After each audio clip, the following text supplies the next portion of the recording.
The stock market as a whole is overvalued. I showed my viewers last week that the current S&P 500 PE ratio sits above 28. And at that level, with history as a guide, we can expect that the stock market will return roughly 0% over the next 10 years. That's a dismal return, or really a lack of return. Although I did point out that higher stock prices might be a little more justifiable with lower interest rates. Either way, as a value investor, I don't make investments based on the macro level. Instead, I'm always looking for individual investing opportunities. And right now, two tech stocks have definitely climbed up to the top of my buy list, both shares of Intel and Cisco. I've already shown my subscribers a detailed look at why Intel has made the cut, but this is going to be the first time that I'm sharing some of my Cisco research. I'll go ahead and do a quick recap on Intel, and then I'll dive into Cisco. And before we jump in, I have a quick 2-second favor to ask. If you find my research to be anywhat useful, I'd really appreciate it if you just tap the like button down below, as well as subscribe.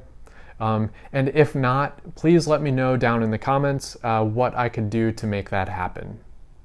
Alright, Intel has been losing ground to AMD, although it still has a massive market share lead in many segments, and overall the company is still way better diversified. It also has huge consistent cash flows to continue innovating, as well as rewarding shareholders.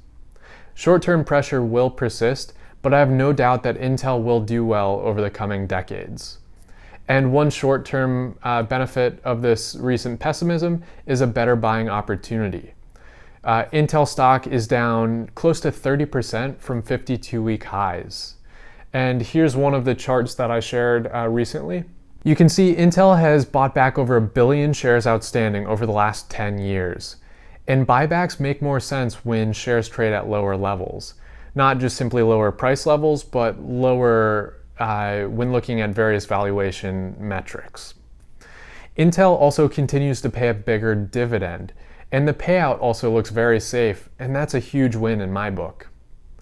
If Intel shares drop a bit more over the coming weeks, I might invest close to 10% of my total savings into the company. Feel free to check out my more detailed Intel stock research. I'll drop a link down in the description below. Now, Cisco has caught my eye for similar reasons. Investors have also beaten down this tech stock. Its shares are close to 25% off their 52-week high, but the company should push higher over the long run. Cisco is the world's largest hardware and software company for networking solutions. As the IoT or Internet of Things expands, so should Cisco. The company also focuses heavily on cybersecurity. It's the world's largest network security company, and really that's a great place to invest going forward. Cyber threats and security, they continue to co-evolve, so money is going to keep on flowing into that sector. Now, as you can see in this 10-year chart, there hasn't been much revenue growth. Although the company is transitioning to a subscription-based model, and this new model should be more profitable. That's why investors often use higher valuation multiples for subscription-based companies. And already, over the last 10 years, the operating income margin has climbed from 18% to 28%. So, although revenue growth isn't huge, the company is becoming more profitable. With the world more recently, like all companies, Cisco has been negatively impacted by the global shutdown. Although, due to the industry that it's in, it's likely going to be a net benefit. More people are connecting online. For example, Cisco has a WebEx video platform. It's a true Zoom competitor. And it had 324 million attendees in March of 2020. Cisco has a well-established ecosystem, and it just continues to expand. This stability has also helped the company increase its dividend. With the lower share price, the dividend yield has climbed to about 3.7%. And in this low interest rate world, that's great for a safe company. If it takes a few years for investors to give the company a higher valuation multiple, I'm going to be getting paid while I wait. The company has also been aggressively buying back shares. From a cash and debt perspective, the company has also moved in the right direction. It has a lot of cash on hand and easily can manage its debt load.